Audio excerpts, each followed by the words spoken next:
안녕하세요. 저는 서른을 간 넘긴 말하자면 결혼 정년기 꽃다운 나이에 평생 짝이라고 생각했던 사람을 만나 결혼 직전까지 갔다가 최근에 파혼한 신홍주라고 해요. 네, 맞아요. 저는 여러분들께 제가 파혼한 사연에 대해서 말하고 싶답니다. 뭐가 막 억울하고 분하고 그래서 하소연을 하려는 건 아니고요. 세상에 이런 어리석은 사람들도 있더랍니다 하면서 대차게 크게 비웃어 주고 싶거든요. 여러분, 여러분들은 눈에 보이는 것들의 가치에 대해서 어떻게 생각하세요? 물론 중요하죠.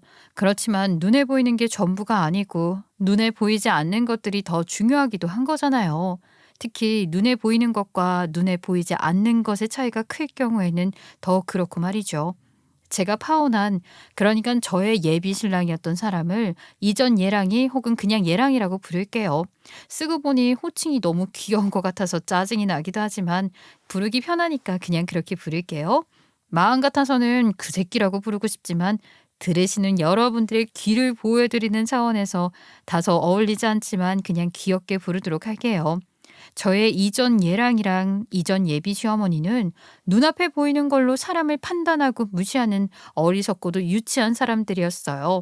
그걸 결혼 전에 알게 되어 파혼을 했으니 천운이었지 뭐예요?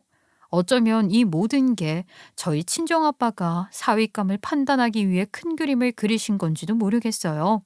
저는 외동딸로 회계사인 아빠 덕분에 유복한 가정에서 많은 것을 누리며 부모님 사랑을 독차지하며 자랐어요. 어릴 때부터 부족한 게 없었고 간절함이나 절박함도 모르고 살다 보니 공부를 치열하게 하지도 않았고요. 그렇다고 미술이나 음악 쪽에 특별한 재능이 있는 것도 아니었는데 입시 레슨을 힘들게 받아서 그럭저럭 음대 피아노과에 진학을 했어요. 솔직히 말씀드리면 대학 4년을 다녔음에도 졸업 연주회가 두려웠을 정도로 실력이 많이 늘지도 않았답니다. 예쁜 드레스 입고 꽃다발 받는 그날이 하나도 즐겁지가 않았거든요. 그렇게 대학을 졸업하고 나니 뭘 해야 할지 모르겠더라고요. 그래도 전공까지 했는데 피아노 그만두는 거 아깝지 않아? 유학 가는 건 어때? 너 보는 핑계로 엄마도 가끔 놀러 가고 그럼 좋잖아. 엄마 친구 미정이 아줌마 딸내미 희연이 알지? 걔도 바이올린 너무 하기 싫어하고 재능도 뭐 그저 그랬는데 유학 갔다 와서는 레슨도 하고 연주회도 하고 그러는 거 알지? 너무 어렵게만 생각하지 말고 여행하면서 공부도 한다. 그런 기분으로 말이야. 알지, 엄마. 내 동기들 중에도 뭐 그런 식으로 어디라도 받아준다는 학교만 있으면 비싼 학비 내고 간다는 애들이 있지 왜 없겠어. 정말 재능 있는 애는 사실 몇 명 있지도 않고 뭐. 희연이 언니 같은 케이스가 제일 많을걸? 근데 엄마 봐봐. 그 언니 독주회 한 번 하는 거 본 적 있어? 없지. 왜 그러겠어. 독주회는 못하는 거지. 실력이 안 되니까. 합주 중에서 그래도 그나마 앙상블 결성하기가 제일 쉬운데 듀오, 트리오, 콰르텟, 퀸텟 다 못해. 왜? 소규모라 결성하긴 쉬워도 앙상블도 개인 역량티가 너무 많이 나니까 부담스러운 거지. 결국 체인버나 소규모 실내악단 같은 데 들어가는 건데 그게 다 선후배의 사지지간 거기도 잘 보이려고 갖다 바쳐야 되고 아휴 난 그런 거 적성에 안 맞아서 하지도 못하잖아. 결국 미래가 없다는 거야. 그렇게 재미없게 살기는 싫다고. 그리고 재능도 없는데 한두 푼도 아니고 돈도 아까워. 내 돈은 아니지만 엄마 아빠 돈 제가 아껴드리겠어요. 그래서 결국 결정한 것이 국내 대학 미학 석사 과정에 진학하는 것이었고 취미 생활하듯이 대학원 수업을 들었어요. 솔직히 말하면 석사 2년 하는 동안 좋은 남자 만나 결혼할 생각이었죠. 하다못해 결혼할 남자를 만나 신부 수업이라도 하게 될 거라 생각했던 것 같아요. 그런데 생각처럼 안 되더라고요. 그래서 어쩌다 보니 박사까지 하게 된 거랍니다. 자연스럽게 남자를 만날 수 있는 자리는 점점 줄어들었고 소개를 받거나 선을 보거나 하면 다들 저보다는 저희 아빠나 집안의 재력에 노골적으로 관심을 보이더군요. 결혼하게 되면 얼마나 지원받을 수 있냐는 등 하는 식으로 말이에요. 씁쓸하지만 그런 현실을 받아들이고 인정하게 됐던 것 같아요. 그래서 박사 진학한 후에는 지긋지긋한 그런 식의 만남을 다 그만두고 취미생활이나 하면서 지내게 됐어요. 그중 제일 재미있었던 게 와인 모임이었는데 사실 저는 술을 잘 마시지도 못해요. 그런데도 친구가 하도 같이 가보자고 해서 갔는데 와인은 맛있는 음식과 페어링하는 재미가 쏠쏠했고 와이너리를 따라 여행을 하는 것도 너무 좋았어요. 거봐이 기집애야. 같이 오길 시작하길 잘했지? 너도 분명히 좋아할 거라고 생각했어. 너는 관심 없겠지만 난 여기서 괜찮은 남자도 잘 찾아볼 거야. 그래, 이 기집애야. 너처럼 그런 생각으로 온 남자들이 득실거린다는 것 빼곤 다 마음에 든다. 마을이 와인 모임, 취미를 함께 즐기는 모임 좋아하네. 이건 완전 사교 모임이잖아. 멤버도 어느 정도 배경되는 사람들 심사나 추천 통해서만 받는다며? 대놓고 조건 좋은 사람 만나러 왔어요. 딱 이거 아니야. 난 이미 그런 식의 만남에는 질릴 대로 질렸으니 너나 좋은 사람 많이 만나세요. 난 좋은 와인이나 많이 만날 테니까. 네가 하지 말래도 그럴 거야. 나는 지금부터 철벽 잘 치면서 철벽력 콘셉트 잘 이어가라 부디. 제발. 제가 나가던 와인 모임은 남녀를 막론하고 좋은 조건의 결혼 상대를 찾으러 오는 사람들이 거의 대부분인 것 같았고 실제로 커플이 되고 결혼을 하는 사람들도 많았어요. 그렇지만 저는 그런 목적을 갖고 와인 모임에 나와 제게 접근하는 남자들과는 의도적으로 거리를 두고 친해질 기회 자체를 아예 만들지 않는 쉽게 말해 철벽녀였다는 거죠. 그런데 그 모임에서 예랑이를 만나게 된 거예요. 예랑이는 제가 경계하고 피했던 그런 다른 남자들과는 확실히 달랐어요. 우선 옷차림부터가 달랐죠. 다들 최소한 전문직 종사자들이고 이성을 만날 목적으로 오는 사람들이 많다 보니 머리끝에서 발끝까지 한껏 갇혀입고 오는 편인데 예랑이는 모임에 처음 나오는 날부터 맨투맨 티셔츠에 베이지색 면 치노 팬츠를 입고 왔더라고요. 맨투맨에 면바지라니. 그 모습이 무척이나 신선했죠. 저뿐만이 아니라 아마 그 모임에 나오는 사람들은 다 그렇게 느꼈을 거예요. 제 친구도 관심을 가졌었으니까요. 얘, 걔 있잖아. 지난주에 맨투맨 입고 오네. 제대하고 갓 복학했다던 학부생 말이야. 걘 대체 정체가 뭘까?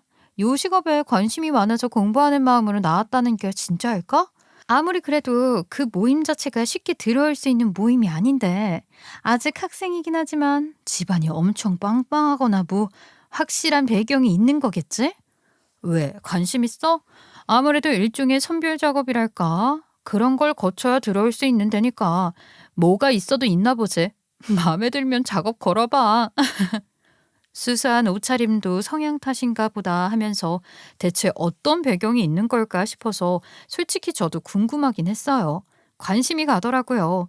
그런데 이야기를 나눠보니 딱히 대단한 배경 같은 게 있는 건 아니더라고요. 그야말로 평범한 대학생이었던 거죠.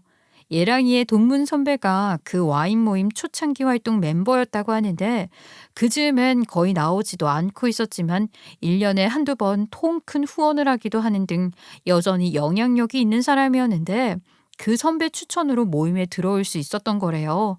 이 모임이 대단한 모임이긴 한 모양이에요. 저처럼 평범한 사람도 이 모임에 들어왔다는 것만으로도 뭔가 대단한 사람일 거라는 추측을 하셨다니 말이에요. 졸업하면 일단 취직해서 학자금 대출부터 갚아야 하는 처지예요. 그래도 투자한다는 생각으로 거금의 회원비 내면서 나오는 거예요. 여기 회원비 저한테는 엄청 큰 돈이거든요. 아르바이트도 여러 개 하면서 열심히 사는 예랑이의 모습을 보니 멋있어 보였어요. 부모님 덕분에 고생이라고는 모르고 온실 속 화초처럼 예쁜 것만 보고 사는 제가 스스로 한심해 보이기까지 했을 정도로 말이죠. 예랑이가 멋있어 보이기는 했지만 저보다 5살이나 어린 학부생이라 남자로 생각할 수는 없었어요. 그저 멋있는 애다. 그렇게 생각할 뿐이었답니다. 그러다 모임이 있던 어느 날 갑자기 비가 많이 왔는데 늘 우산 한두 개씩은 차에 있더니 그날따라 우산도 안 보이길래 바로 앞인데 싶어서 뛰어갈 작정으로 차에서 내렸거든요. 근데 갑자기 예랑이가 우산을 씌워주며 그 신발을 신고 어떻게 뛰려고 하냐고 하더라고요. 그래서 마침 잘 만났다며 같이 우산을 쓰고 걸어갔는데 뒤에서 차가 오는 것 같으니 얼른 자기가 차도 쪽으로 자리를 바꿔서며 원래 길 걸을 때는 남자가 바깥쪽에서 걷는 거라고 하는 거예요. 네가 무슨 남자냐고 핀잔을 줬지만 심쿵했다는 걸 들켰고 그렇게 예비신랑과의 연애가 시작된 거죠. 본격적으로 사귀게 되면서 가까이에서 보니 예비 신랑은 생각보다 더 괜찮은 사람 같았어요. 예비 시아버지는 젊은 시절 사업에 실패한 이후 변변한 직업을 가져본 적이 없으며 예비 시어머니가 식당 주방 일부터 시작해서 예랑이와 예랑이의 누나를 키웠다고 했어요. 식당 주방 일부터 시작했던 시어머니는 예랑이가 고등학교 2학년이 되었을 때부터 낙지 전문 식당을 직접 운영하게 됐다는데 아주 넉넉한 형편이라고는 할 수가 없었죠. 그래서 예랑이는 자기가 집안을 일으켜야 한다는 책임감과 예비 시어머니의 기대를 자양분으로 누구보다 열심히 공부를 했고 좋은 대학 경영학과에 다니고 있었던 거예요. 예비 시어머니가 저를 너무 궁금해하신다고 해서 한번 만나 식사를 했는데 전형적인 한국의 어머니상 같은 분이었고 제게도 너무 잘해주셨어요. 그렇게 그쪽 어머니와 식사까지 했다고 하자 저희 엄마도 예랑이를 소개받겠다고 해서 엄마에게 예랑이를 보여드렸지 않겠어요? 그랬더니 세상에 저희 엄마가 저보다 더 예랑이한테 반해버린 거예요. 어머머머, 얘 요즘 애들은 다 그렇게 예쁘게 생겼니? 무슨 남자애가 그렇게 이쁘장하고 난리야. 키도 엄청 크고 어깨는 태평양에 체격도 좋더라. 근데 얼굴은 요만하고 말이야. 내 친구들 아들 팔짱 끼고 데리고 다니는 거 너무 부러웠는데 난 이제 사위랑 데이트하면 되겠다. 어우, 엄마, 지금 엄마가 연애하는 사람 같은 거 알아? 내 남자친구거든. 내 거라고. 엄마 남자는 여기 계시잖아요. 아빠, 엄마 이렇게 신난 거 너무 재밌지 않아요? 나이도 어린데 생긴 것까지 이쁘장하다 그러니까 그런 건 아빠가 마음에 영 안 든다만 엄마가 좋다니까 됐고 아빠가 보기엔 그래도 생각이 건강한 건실한 청년인 것 같구나. 어려도 듬직한 면도 있는 것 같고 말이야. 조금 더 만나보렴. 예랑이는 대학을 졸업하고 동기들처럼 대기업 입사에 매달리지 않고 바로 창업을 생각하더라고요. 학교 다니는 동안 아르바이트를 얼마나 힘들게 했는지 학자금 대출도 많이 갚았고 무엇보다 좋은 투자자를 만나서 시드 투자를 확보한 덕분에 창업을 꿈꿀 수 있었죠. 무엇보다 아이템이 좋았지 뭐. 홍대나 강남처럼 유동인구가 많은 지역에는 이미 주방 시설을 쉐어해서 창업할 수 있게 하는 공용 주방이 어느 정도 자리를 잡아가고 있지만 나는 차별화를 내세웠잖아. 우선 다른 곳보다 쾌적하고 넓은 면적을 제공하고 철저한 위생 관리 시스템을 확보하고 월세에 관리비를 포함시킨다거나 하는 식으로 매력적인 조건을 내세우는 거야. 그리고 거기에 자체 브랜드 식당까지 개발하는 거지. 그러게 수요가 확보된 사업이기도 하고 자기가 워낙 열정적으로 뛰어들었으니 투자자도 그런 면을 높게 사지 않았을까? 내 남자친구지만 우리 자기 너무 멋있어. 근사해. 내가 남자 하나는 정말 잘 골랐단 말이야. 그렇게 창업을 위한 과정이 순조롭게 진행 중인 상태에서 결혼 얘기가 나왔어요. 예비 시어머니가 본격적으로 사업을 시작하기 전에 결혼을 해서 안정된 상태에서 사업을 키워나가면 좋지 않겠냐고 한 거죠. 저희 집에서도 제 나이도 있고 하니 내심 결혼 얘기를 반가워하셨고 말이에요. 이쯤에서 당시 저희 집 상황을 좀 설명드려야 할 것 같은데요. 아빠는 회계사를 은퇴하고 퇴직금을 모두 투자해 농사를 지으신다고 아빠의 고향인 천안으로 귀농을 한 상태였어요. 엄마는 서울을 떠날 수 없다고 해서 아빠만 내려가시고 주말이면 아빠가 서울에 오시기도 하고 엄마와 제가 천안으로 아빠를 뵈러 가기도 하고 말이죠. 그래서 아빠에게 정식으로 결혼 승낙도 받을 겸 예랑이에게 아빠 시골집도 보여줄 겸 해서 예랑이를 데리고 천안으로 내려갔답니다. 주말에는 서울 빠져나오는 데만 몇 시간씩 걸리는 거 알지? 너무 힘들어. 우리 딸 오다가 짐 빠져. 꼭 고속버스 타고 와라. 아빠가 터미널로 데리러 갈게. 터미널에서 멀지도 않으니까 그게 훨씬 더 편해. 지난번에 엄마도 혼자 주말에 올 때 그렇게 왔었는데 운전 안 해서 편했다고 하더라. 아빠가 꼭 고속버스를 타고 오라고 하셔서 아빠 말씀을 듣기로 했는데 서울 시내는 말할 것도 없고 고속도로 진입해서 꽉꽉 막힌 가운데 버스 전용 도로로 유유히 지나오면서 얘랑이랑 아빠 말 듣고 고속버스 타기 정말 잘했다고 다행이라고 몇 번이나 얘기했어요. 그렇게 천안에 도착하니 아빠가 경운기를 타고 마중을 나오신 거예요.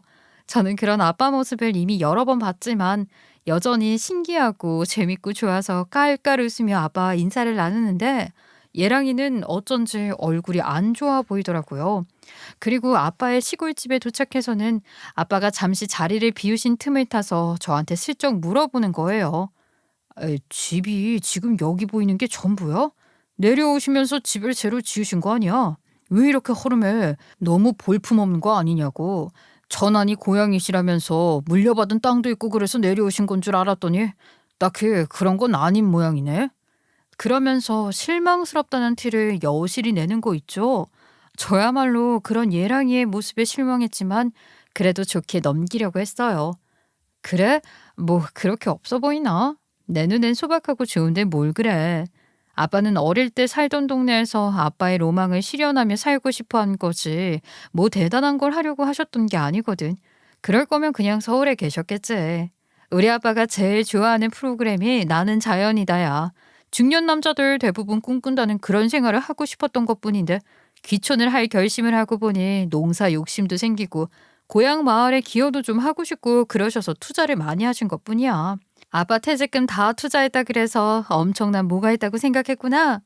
그때까지만 해도 그래 아빠가 노후 자금을 다 투자해서 귀농을 한 거라고 하니 걱정되는 마음에 그러는 거라고 좋게 좋게 생각하려고 했어요. 그리고 상견례까지 무사히 마치고 결혼식 날만 기다리고 있었는데 아빠가 엄마가 살고 있는 서울집까지 팔아 시골에서 농사 짓는 데 투자하겠다고 나서신 거예요.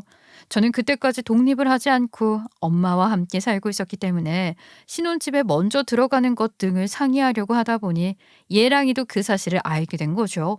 근데 예랑이가 그 상황을 굉장히 심각하게 받아들이고 반응하더라고요. 아니, 자기가 신혼집에 먼저 들어가 있는 게 중요한 게 아니고 서울집까지 파신다는 거야?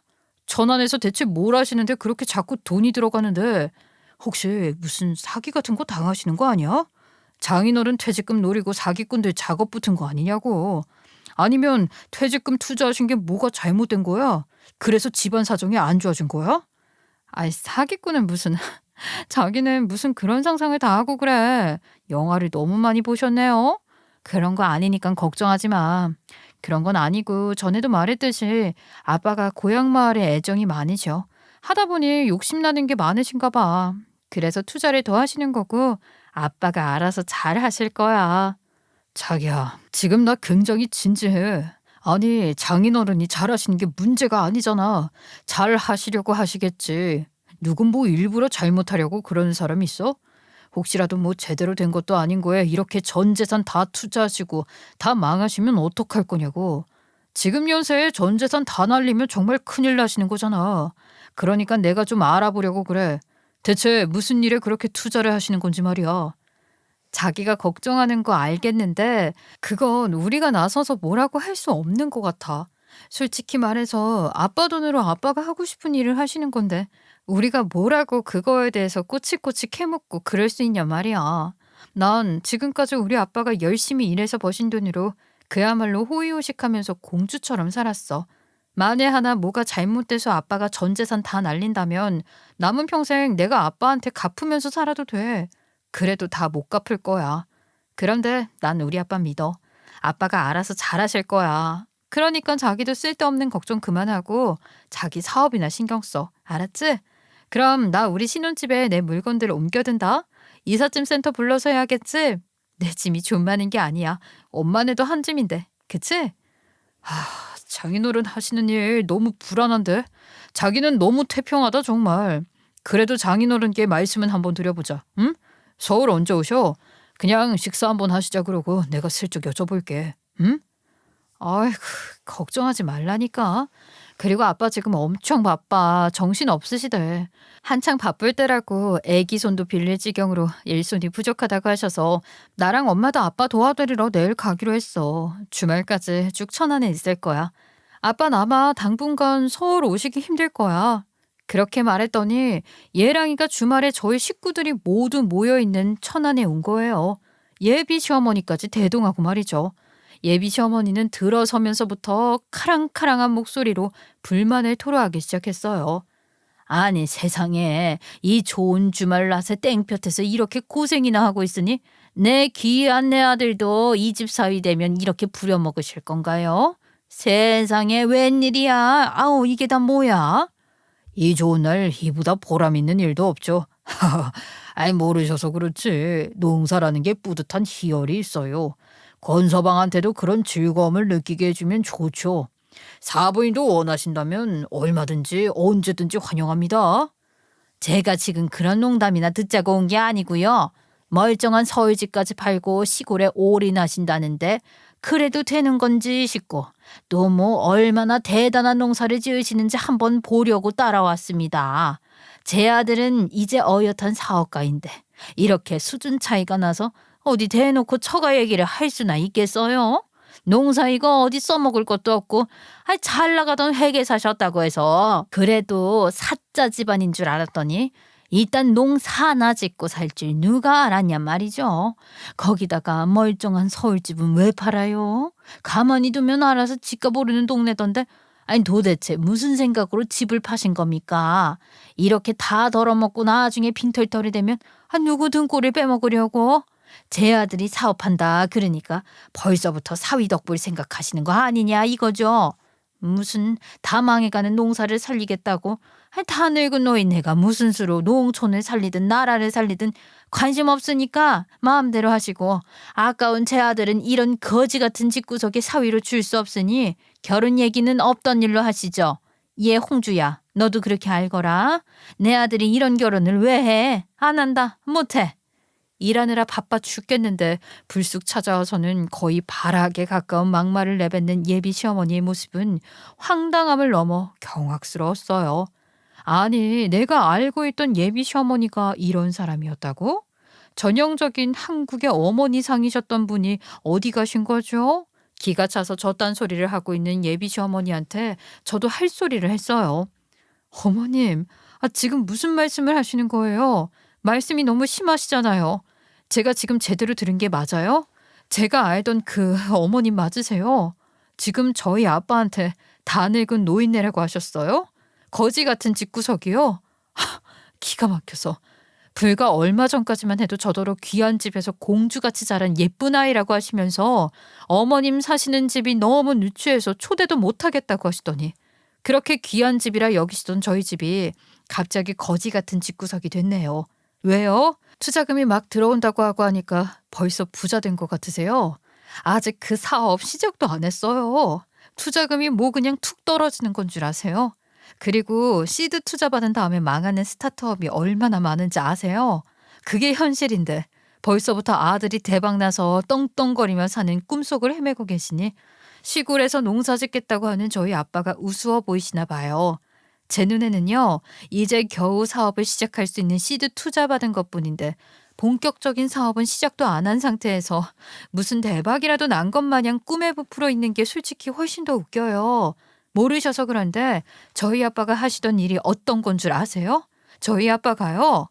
제가 너무 열이 받아서 예비 시어머니한테 소리 지르며 할 말하고 있으니 아빠가 제 손을 지그시 잡으면서 저를 말리시더라고요.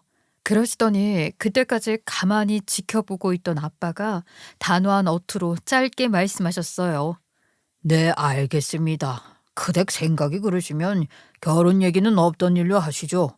가치관이 이렇게 다르니 저도 제 귀한 딸을 그런 집에 보낼 수 없으니 파혼하라고 하겠습니다.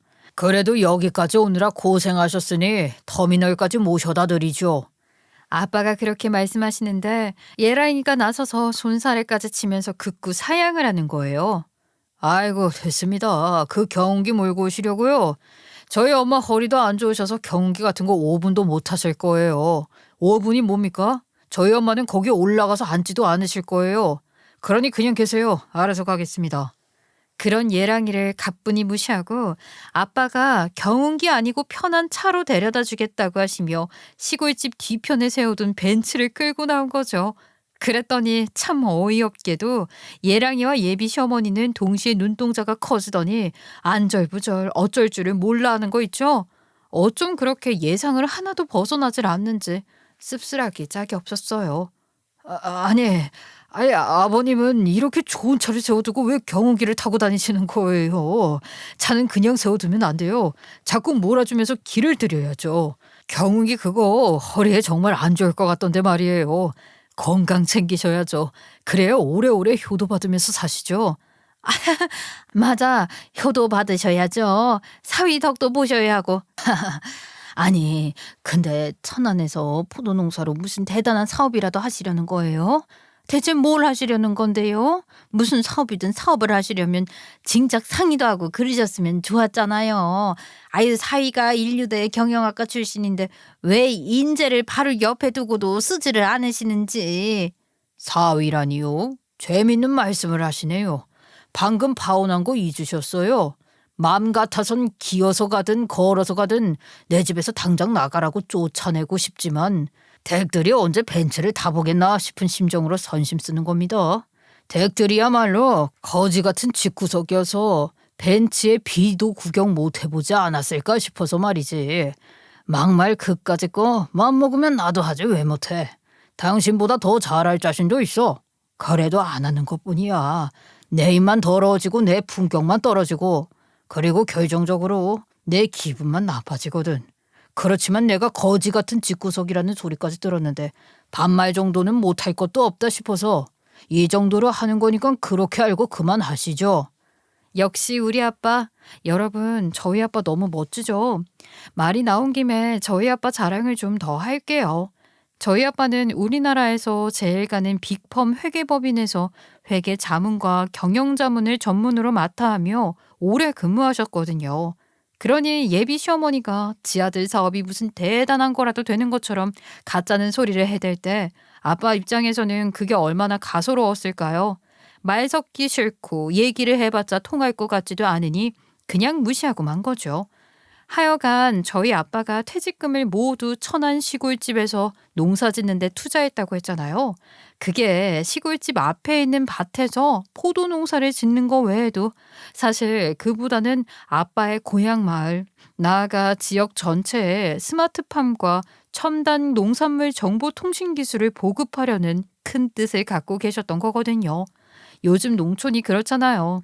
아빠 고향 마을도 이미 고령화가 진행된 지 오래됐고 위기에 처한 고향 마을이 그렇게 사라지게 둘 수는 없다고 하셨어요. 국내 최고 빅펌에서도 중요한 파트를 담당하고 있었으니 아빠 연봉이 높기도 했지만 투자 수완도 좋아서 불린 자산도 꽤 됐어요. 그래서 아빠가 천안에 투자한 퇴직금보다 그간 투자로 불린 재산이 실제 아빠 자산의 대부분이라고 할 수 있는 거죠. 아빠는 그 자금으로 여전히 전망 좋은 신규 사업이나 스타트업에 투자하는 방식으로 개인 투자를 계속하고 계셨더라고요. 심지어 저도 몰랐던 사실인데 예랑이의 공유 주방 사업에 시드 자금을 투자한 게 바로 저희 아빠였지 뭐예요? 세상에, 아빠 어쩜 나한테까지 아무 말도 안 하시고 정말? 엄마는 알고 있었어? 아니 근데 그걸 그렇게 감쪽같이 모르게 할 수 있어요? 그게 가능하다고? 걔도 아무것도 모르는 것 같던데. 걔도 몰랐던 거 맞죠? 하긴 몰랐으니까 지네 엄마까지 데리고 와서 둘이 그 난리를 쳤겠지 뭐. 가능하지. 얼마든지 가능하고 말고. 어차피 투자는 법인 이름으로 하는 거고 내가 직접 실무를 담당한 것도 아니니 내가 드러날 일이 없지. 아빠는 뒤에서 결정만 하고 전면에 나서는 건 담당 직원이니까 알 수가 없지. 아빠는 숨바꼭질 선수거든. 네 엄마한테만 얘기했어. 너한테도 얘기하지 말라고 아빠가 신신당부했는데 엄마가 비밀을 잘 지켜나 보다. 아유, 말도 마요. 내가 그동안 입이 근질근질해서 죽는 줄 알았다니까.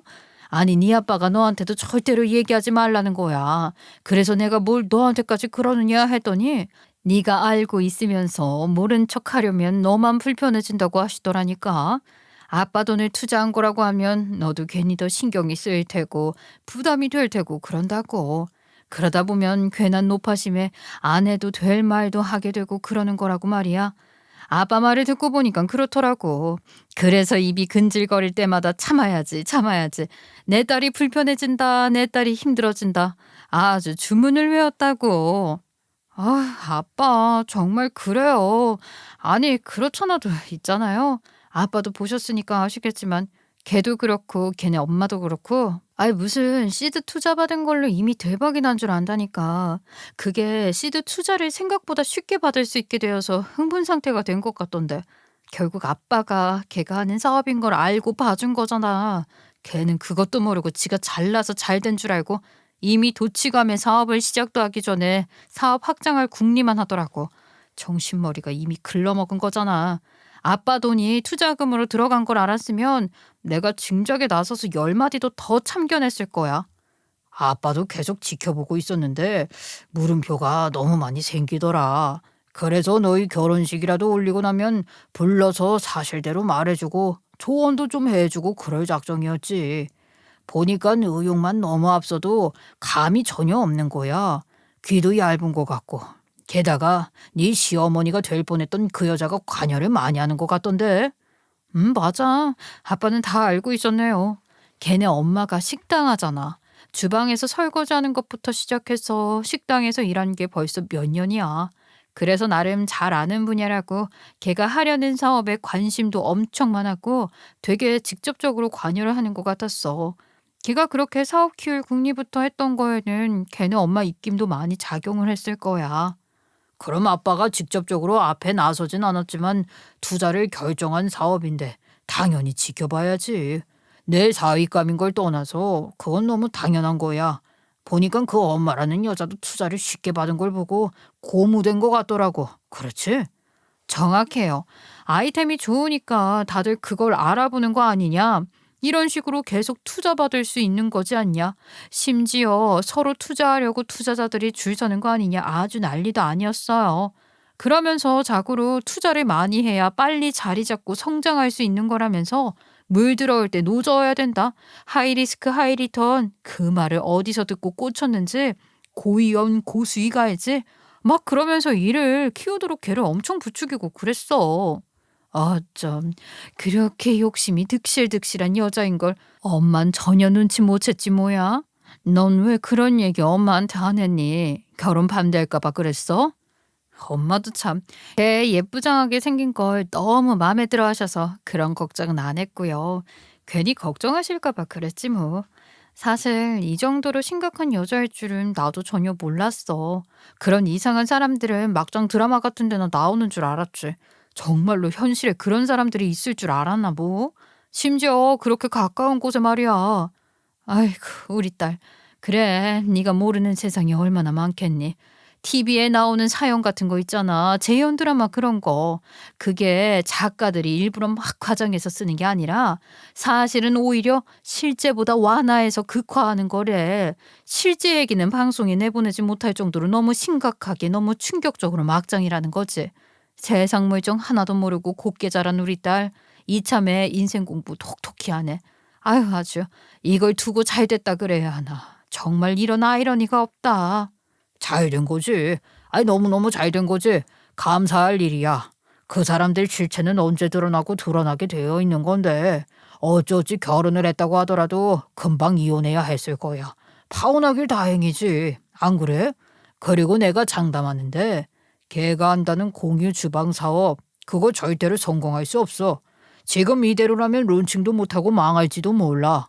시드 투자는 그야말로 아주 작은 씨앗, 시작에 불과한 거고 그 이후로 브릿지 투자부터 시작해서 투자금이 계속해서 확보되는 게 중요한데 지금 그 상황에서 자체 브랜드 개발에만 열을 올린다더라. 사업을 제대로 시작도 하기 전에 투자금은 진작 바닥났고 다음 투자가 제때 이뤄지지 않으면 사업이 백지화되는 게 문제가 아니라 빚더미에 앉게 될 거야. 이건 내가 그 사람들한테 악감정을 갖고 하는 악담도 아니고 저주도 아니고 그야말로 팩트지 팩트. 아빠의 예언이 현실이 되기까지는 그리 오래 걸리지 않았어요. 성공이라는 꿈에 도취되어 곧 손에 잡힐 줄 알았던 부와 명예가 한순간에 날아간 것은 물론이고 빚까지 지게 생겼으니 얘랑이랑 예비 시어머니가 가만히 있었겠어요? 하루가 멀다 하고 전화며 문자로 매달리는 건 뭐 어느 정도 예상했던 일이죠. 자기야, 얘기 좀 해. 자기야, 제발. 내 얘기 좀 들어봐. 누나, 제발. 응? 그날은 엄마가 정말 갑자기 왜 그렇게 급발진을 했는지 모르겠어. 엄마한테 내가 얼마나 뭐라고 했는지 자기가 알면 깜짝 놀랄걸? 아니, 엄마 입장에서는 나도 아직 내 사업이 자리를 잡은 게 아닌데 혹시라도 장인어른 하시던 일이 잘못돼서 다 같이 날아가는 거 아닌가 싶고 그래나 봐.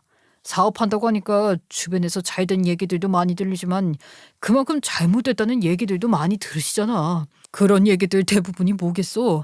자기들은 잘못한 거 하나 없는데 시댁이 어쩌고 저쩌고 처가에서 어쩌고 저쩌고 다 남의 탓만 하는 얘기들이 게 빤한 거 아니냐고. 우리 엄마가 뭘 알겠어. 그냥 들리는 얘기들도 있고 하니까 괜히 겁도 나고 그러셨겠지. 아니 그러셨던 거야. 그래가지고 그러니까 큰 실수를 하신 거지. 엄마가 당장이라도 천안 가서 무릎이라도 꿇겠다 그러시는데 일단 내가 자기를 먼저 만나러 온 거야.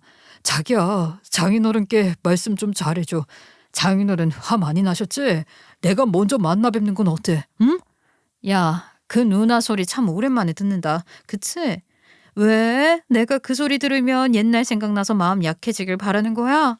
그걸 전략이라고 짜온 거면 너란 인간 정말 허술하기 짝이 없네. 그래가지고 무슨 사업을 하겠다고 정말. 네가 생각해도 말이 안 되지.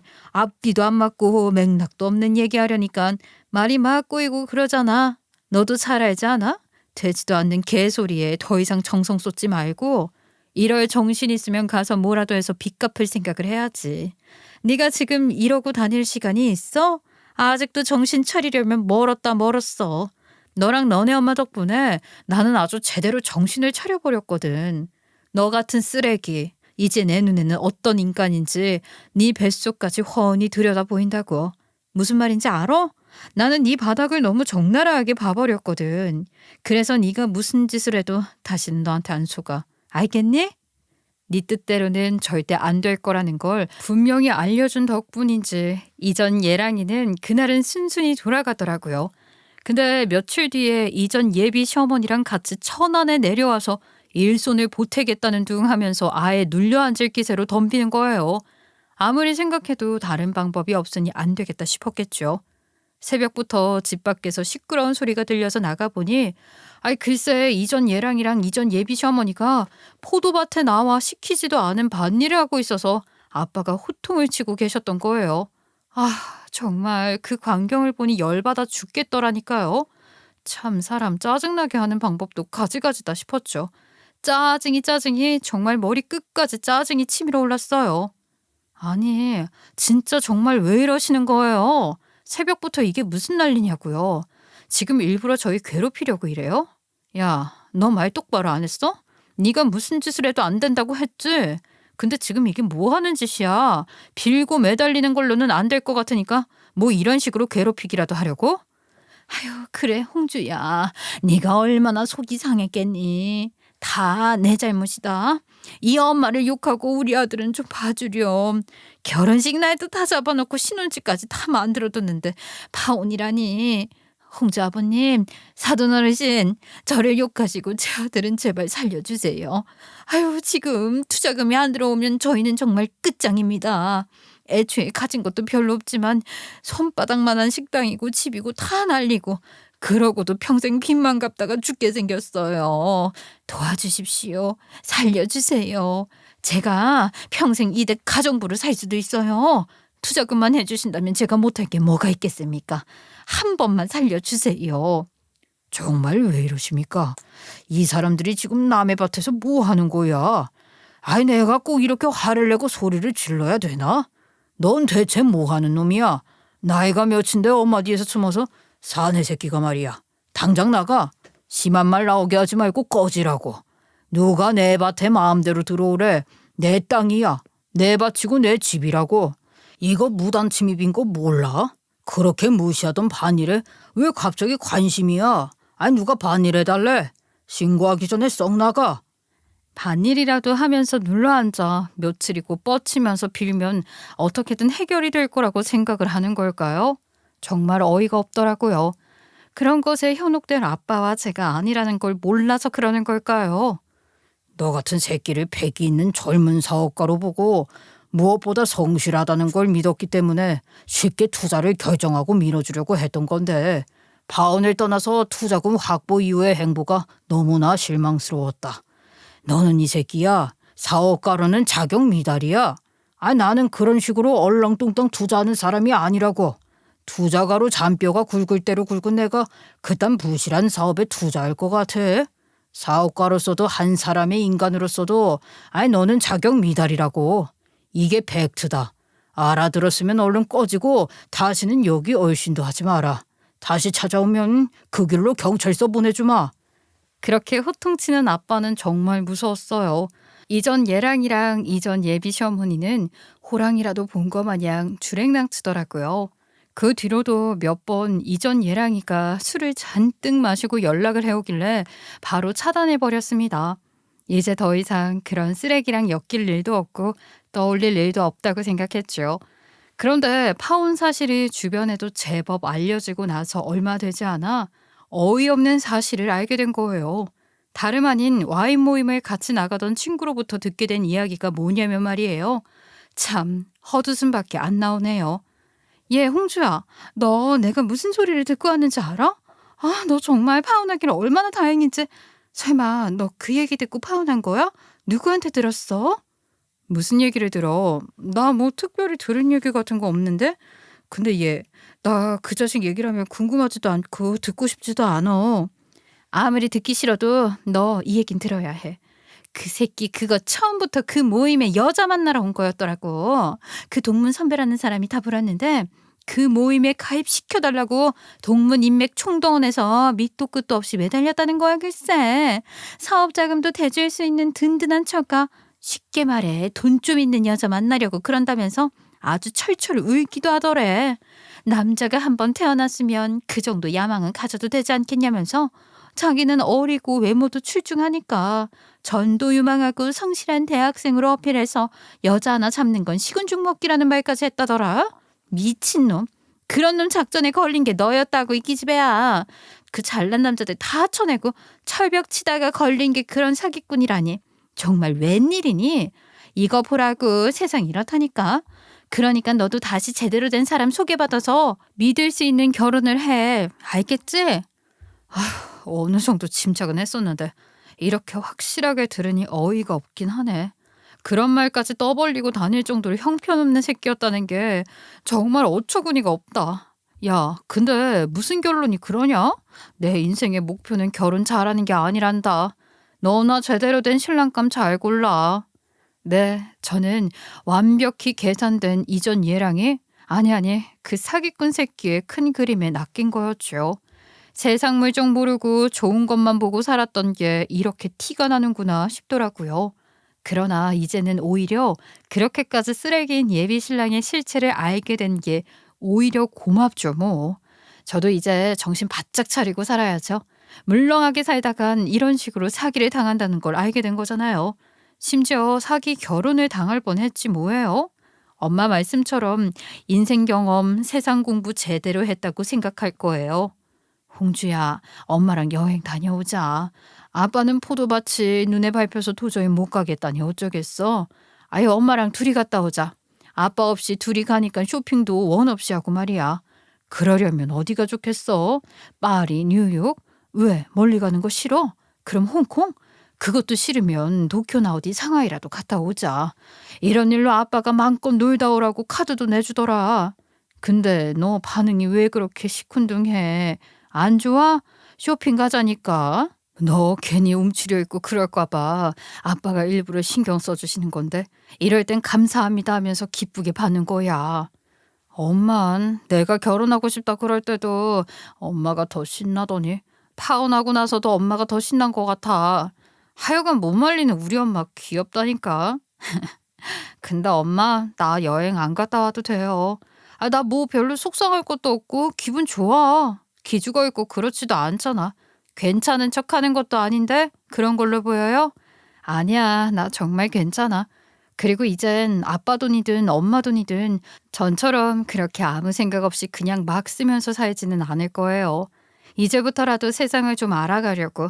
우선 아빠 일도 도와드리면서 사람들이 얼마나 열심히 일해서 돈을 버는지부터 알아볼 거야. 그러면서 천천히 내가 할 수 있는 일도 찾아보고 공부도 하고 싶어. 내가 월급이든 뭐든 처음으로 번 돈으로 엄마 모시고 여행 갈게요. 이번만 참아줘. 아님 엄마 친구들이랑 다녀오세요. 엄마도 나 때문에 안 봐도 될 꼴 많이 보고 스트레스 많이 받았을 거잖아. 여러분 어떠세요? 파혼이라는 큰일을 겪었지만 철없었던 제가 이만큼 성장했다는 걸 자랑하고 싶기도 하고 제 다짐을 한 번 더 다지고 싶다는 생각으로 제 이야기를 들려드린 거랍니다. 지금부터라도 열심히 살고 싶어요. 아빠처럼 멋있는 남자를 만나고 싶기도 하지만 그 전에 저부터 멋진 사람이 되고 싶거든요. 조언이 담긴 쓴소리 많이 해주실 거죠? 우리 모두의 삶을 응원하면서 제 이야기는 마칠게요. 들어주셔서 감사합니다.